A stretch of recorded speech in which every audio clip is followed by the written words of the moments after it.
Hello students, welcome back on my channel. So 8 students, मैं आपके सामने फिर हाजिर हूँ साइंस की एक और नई वीडियो के साथ। साइंस में हम डिस्कस कर रहे थे chapter number 9, reproduction in animal. Student, previous class के अंदर हमने टॉपिक स्टार्ट किया था सेक्सुअल रिप्रोडक्शन।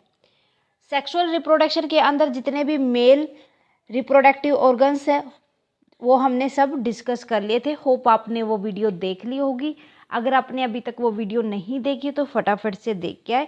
उसके बाद आज की क्लास में हम समझेंगे कि जितने भी फीमेल रिप्रोडक्टिव ऑर्गन्स होते हैं उनके बारे में। So let's start students. Let's start with the diagram female reproductive organs OR। Okay, so सबसे पहले तो हमें ना जो ये हमारे पास डायग्राम है उसी को समझना कौन सा पार्ट कहाँ पर है। आप देखो, जो फीमेल होती है उसके रिप्रोडक्टिव ऑर्गन्स के अंदर सबसे पहले हम बात करते हैं फैलोपियन ट्यूब की। जो फैलोपियन ट्यूब होती है 3 होती हैं। So these are fallopian tube. First ये होती है, इसको बोलते हैं इस्थमस। देन उसके बाद जो ये वाली ट्यूब होती है इसको बोला जाता है एम्प्यूला। देन उसके बाद जो हमारी ये वाली ट्यूब आती है, जो देखो थोड़े से यहाँ पर जो थोड़ा ओपन हो जाती है, इसको बोलते हैं इनफुडीबलम। सो जो ये 3 ट्यूब होते हैं इनको कहा जाता है फैलोपियन ट्यूब। फिर उसके बाद जो ये कर्व से बने हुए हैं इनको बोला जाता है fimbriae. Then these are ovary. So female के अंदर 2 ओवरी होती हैं। Okay, these are ovary. Then उसके बाद आता है cervix, then cervical canal. So देखो ये क्या होती है, सर्विक्स होती है, और ये क्या होता है, सर्विकल कैनल। सो ओवरऑल जो ये वाला पार्ट होता है ये कहलाता है वजीना। फिर उसके बाद आ जाता है यूट्रीन फंडस। यूट्रीन फंडस के बाद देखो ये वाला क्या है, यूट्रीन फंडस, जहाँ पर यूरिन इकट्ठा होता है। देन उसके बाद देखो जो ये नीचे वाला ये वाला जो हिस्सा होता है ये होता है uterine cavity. Okay, uterine cavity के अंदर जो ये वाली जो ये कर्व सा बना हुआ है इसके अंदर जो ये वाली होते हैं ये होते हैं एंडोमेट्रियम। देन उसके बाद ये वाला हिस्सा होता है मायोमेट्रियम। देन जो आउटर वाला हिस्सा होता है ये होता है प्रीमेट्रियम। ओके, सो ये सारे के सारे क्या होते हैं, फीमेल रिप्रोडक्टिव ऑर्गन्स होते हैं। देखो डायग्राम बड़ा ही इजी है। डायग्राम आपको मेल वाला भी समझना जरूरी है और हर पार्ट के नाम भी आपको याद करने और फीमेल वाला भी। कोई भी आपसे क्वेश्चन में पूछा जाता तो हर एक पार्ट को अब समझते हैं हम। The female reproductive system provide the egg. जो फीमेल रिप्रोडक्टिव सिस्टम होता है फीमेल के अंदर क्या होते हैं, ये एग प्रोवाइड करके चलता है, जिसको क्या कहा जाता है, फीमेल गायमेट्स कहा जाता है। फॉर फर्टिलाइजेशन, ये एग ही क्या करेंगे, फर्टिलाइज होंगे। फर्टिलाइजेशन के बाद ये फर्टिलाइज कब होंगे, जब मेल का स्पर्म इनको मिलेगा। देन ये फिर रिप्रोडक्शन करेंगे। The female reproductive organs are, first one is ovary. The female reproductive system comprises of a pair of ovary. अभी हमने डायग्राम के अंदर पढ़ा था कि फीमेल के अंदर क्या होते हैं, ओवरी के 2 पेयर होते हैं, मीन्स 2 ओवरी होती हैं। These are the main female sex organ. ये क्या होता है, सबसे मेन पार्ट होता है फीमेल के सेक्स ऑर्गन में से। Are the responsible for the productive of the female gametes called eggs और ओवा या ओवम, जिसको सिंगुलर बोलते हैं। मीन्स एक जगह पर जो एग बनेगा वो। जो फीमेल के अंदर ये जो 2 ओवरी है इनमें जो फीमेल के गैमेट होते हैं इनमें से एक में एग इकट्ठा होगा, वही क्या करेगा फिर फर्टिलाइज करेगा। ये नहीं कि दोनों के अंदर इकट्ठा होगा। एंड फीमेल हार्मोन्स भी कहाँ से होते हैं, जो ये ओवम होता है या जिसको एग्स या ओवा बोलते हैं, जो ओवरी के अंदर होता है।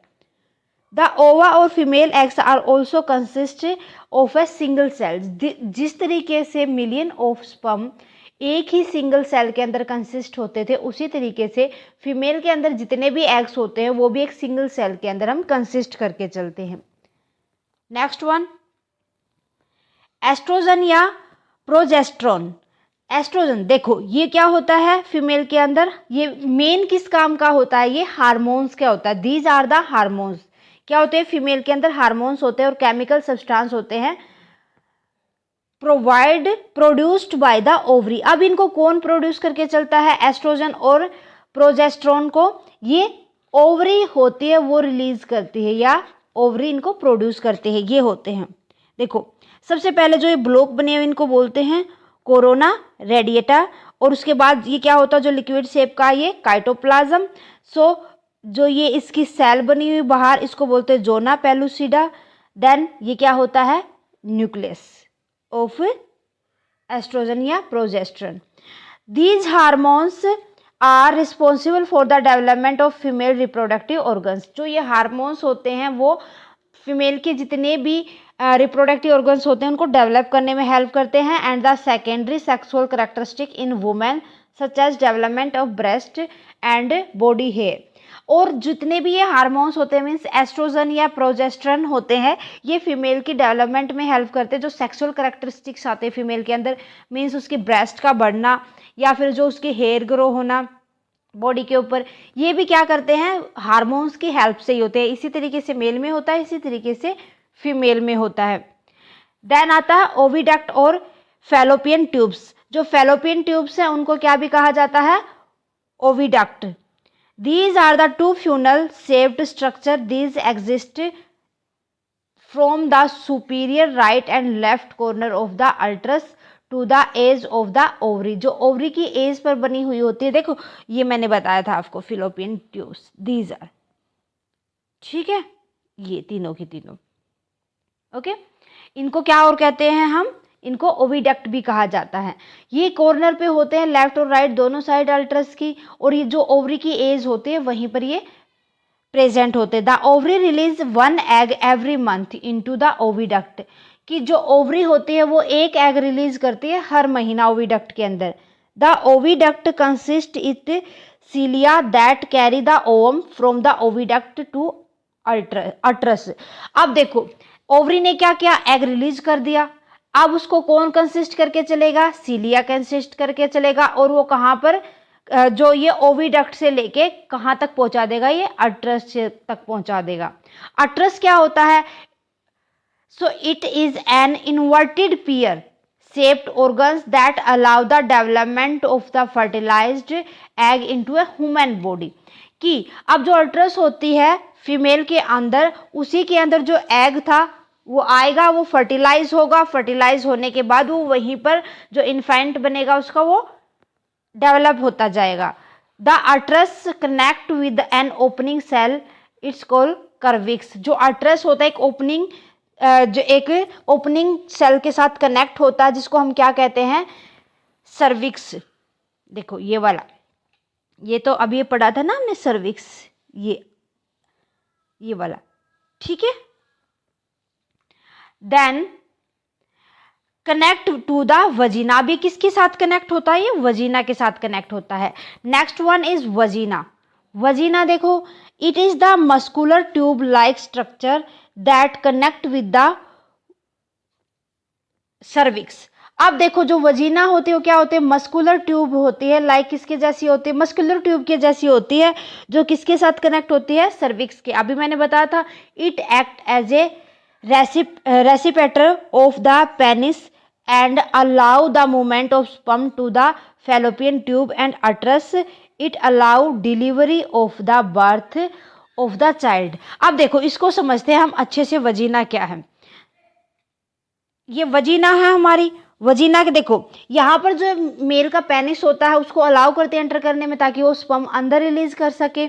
उसके बाद और किस चीज़ में हेल्प करते हैं ये जो वजीना, कि जब बेबी का बर्थ होता है तो उसको बर्थ में भी ये हेल्प करती है। सो समझ आ गया आपको अच्छे से वजीना के बारे में। सो देखो ये तो थे मेन फीमेल रिप्रोडक्टिव ऑर्गन्स। अब इसके बाद हम बात करते हैं मेंस्ट्रुएशन साइकिल। मेंस्ट्रुएशन साइकिल कब स्टार्ट होता है, जब किसी भी फीमेल की प्यूबर्टी का टाइम होता है तब। ये क्या काम आता है मेंस्ट्रुएशन साइकिल, कि जो जितने भी एग हर मंथ जो मैच्योर होते हैं और जो जिनके अंदर रिप्रोडक्टिव की एबिलिटी आती है उसको ये रिप्रेजेंट करके चलता है। इस प्रोसेस को हम क्या कहते हैं, जो सारी की सारी प्रोसेस होती है यही किसके अंदर आते हैं, मेंस्ट्रुएशन साइकिल के अंदर। So menstruation cycle is when female hit puberty they start producing mature eggs every month indicating the ability to reproduce. ये कहती है रिप्रोड्यूस, कि हर एक फीमेल जो जब उसकी प्यूबर्टी की एज आ जाती है तो वो मैच्योर एग्स को मैच्योर करना स्टार्ट कर देती है हर मंथ। ताकि क्या बताते हैं, जो ये मैच्योर होते हैं एग्स की, वो अब रिप्रोडक्शन के एबल हो गई है। This process is called menstruation cycle. इस प्रोसेस को क्या कहा जाता है, मेंस्ट्रुएशन साइकिल कहा जाता है। In this cycle the ovary produce an egg every month that travel to the uterus and attach to its lining. कि जो ये मेंस्ट्रुएशन साइकिल होता है, इस पीरियड के अंदर फीमेल हर मंथ एक एग रिलीज करती है और उस को रिलीज करने के बाद वो ट्रैवल करता है कहाँ पर, अल्ट्रस के अंदर, जो किसके साथ अटैच होती है, लीनिंग के साथ अटैच होती है। If the egg is not fertilize the uterus shed its lining. अगर जो एग है वो फर्टिलाइज नहीं होता तो उसकी जो सेड्स होती है वो लीनिंग होती है, and the egg which result in bleeding in the female. उसी वजह से क्या होता है कि जो एग ने क्या किया, फर्टिलाइज तो हुआ नहीं, फर्टिलाइज नहीं हुआ तो लीनिंग किया, उसने लीनिंग किया तो उसी वजह से फीमेल के अंदर हर मंथ जो ये मेंस्ट्रुएशन साइकिल आता है वो ब्लीड करना स्टार्ट कर देती है फीमेल। ठीक है, अब देखो, अगर वो फर्टिलाइज हो जाता है दैट मीन वो जब फीमेल प्रेग्नेंट होती है तो उस टाइम पर उसकी ब्लीडिंग नहीं आती, मीन्स मेंस्ट्रुएशन साइकिल नहीं आते, क्योंकि एग ने किस में कन्वर्ट कर दिया था, फर्टिलाइज हो गया था और अब वो एक इन्फेंट के अंदर बनना स्टार्ट हो गया था। अगर वो फर्टिलाइज नहीं होता तभी फीमेल ब्लीड करती है, मीन्स मेंस्ट्रुएशन साइकिल आते हैं, पीरियड्स आते हैं उसको। On an average the duration of the menstruation cycle is 28 day। अब जो ये साइकिल का टाइम होता है क्या होता है, 28 डेज का होता है। The cycle start at puberty around the age of 10 to 11 year and the last until the age of 45 to 55 year. कि जो फीमेल के अंदर जो पुबर्टी की एज होती है 10 या 11 ईयर या मैक्सिमम ये 15 ईयर तक भी कई फीमेल के अंदर चली जाती है। बस ये आपको बेसिकली स्टार्ट बताया है और ये चलती कब तक है, 45 to 55 एज तक। ओके, समझ आ गया मेंस्ट्रुएशन साइकिल। देखो इससे रिलेटेड ना एक 2 मार्क्स का क्वेश्चन आ सकता है। सो इसके बाद हम बात कर लेते हैं कि मेल और फीमेल के अंदर ज़ैमेटोजेनेसिस होते हैं। ठीक है, जो ज़ैमेटोजेनेसिस होते हैं मेल के अंदर तो ये होते हैं स्पर्मेटोजेनेसिस।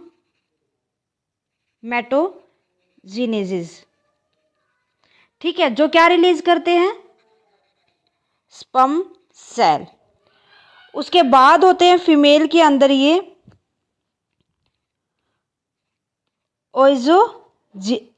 ओइजीनेसिस, जो क्या रिलीज करते हैं, ये एग्स।